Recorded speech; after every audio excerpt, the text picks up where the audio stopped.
Welcome to Know His Love Stories, where we listen to the voice of the Father through His children. This week, we bring you a story from the street. In the summer of 2021, the Know His Love team attended our first live event in Steubenville, Ohio, sharing the power, accessibility, and beauty of the personal love of God, and listening to men and women share their own experiences of His love. This is one of those stories. Today's story comes to us from Cecelia. She's from Steubenville, Ohio, and attends Franciscan University of Steubenville, focusing on catechetics, theology, and philosophy. She plans to teach high school level theology upon graduation.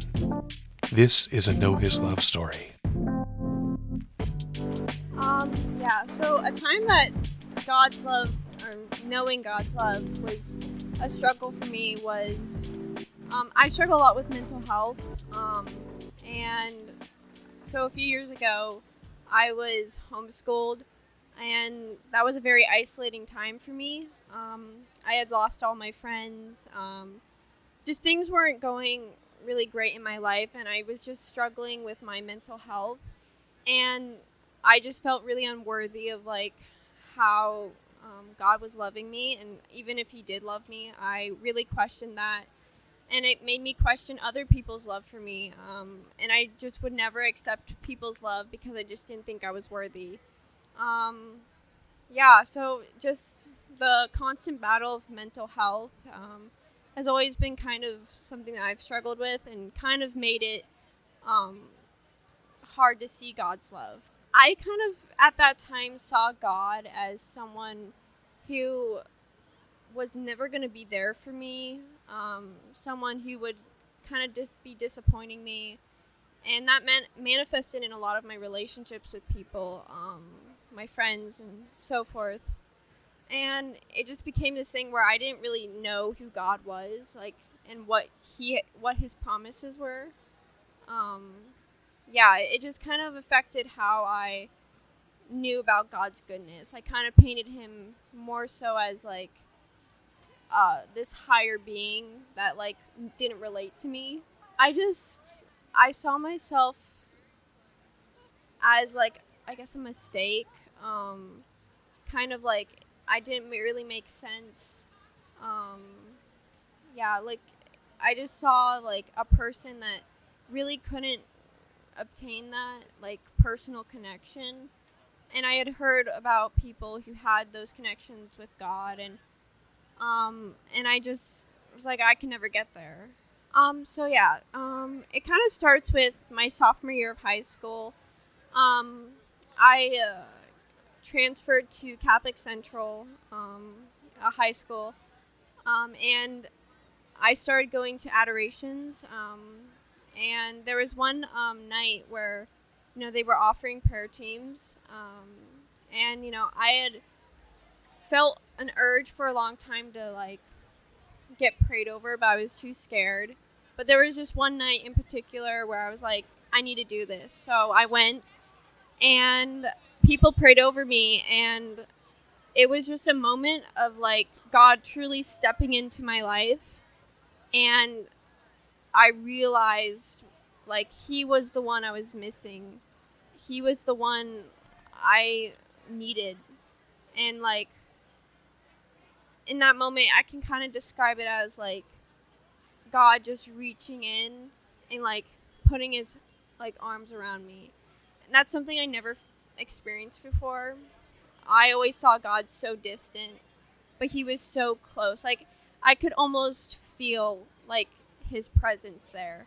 And from there, it completely changed my life. I decided to make God the center of my life, and and I just, every day since then, I've been more happy, and I've just been able to just see where my life is and the purpose of it, and I'm not really ashamed of who I am anymore, and I've discovered my worth.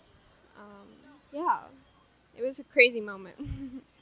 It means for me that I have a particular mission or a calling by God, and there's a sense of choosing or chosenness that God has placed on me and that no one else can do but me.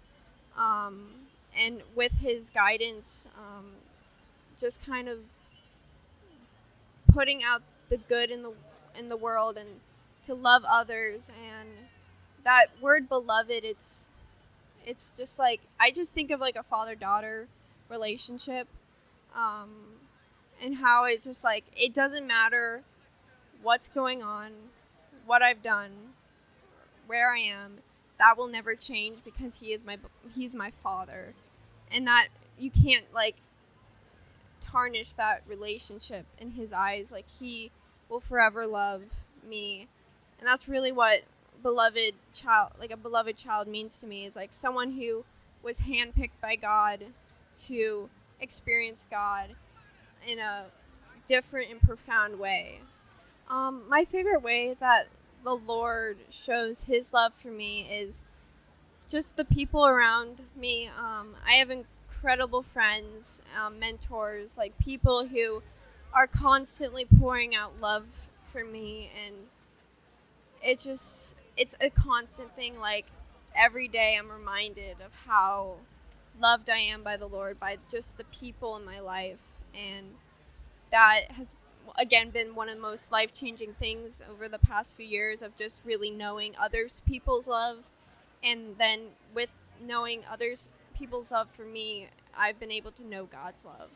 Yeah, I just want to encourage that our existence and our being is not something that is a mistake, not something that should be ashamed of, and that our, being is made for a reason, and that we have a Lord and a God, who he's a high being, and yeah, we can say these things like he's, a necessary being, and we can say all those fancy words, but I don't forget that, like, he can't make mistakes. He can't, do things that are, contrary. But on like a really personal note, is like, there is a God who is literally love himself, and he promises constantly, in the Bible. If there's one thing I encourage, is reading the Bible, because that's God's truth. He promises, like, we are beloved children, that, he gave his only son so that we may be free. So yeah, I just encouraged to lean on the truths that are out there and that are able to be attained. It's not something that is distant, it's something that we are given. Thank you for listening to Cecelia's story. I would love to share your story as well. If you're interested in sharing your story, please connect with us on social media or by clicking on the Join Us link at knowHis.love.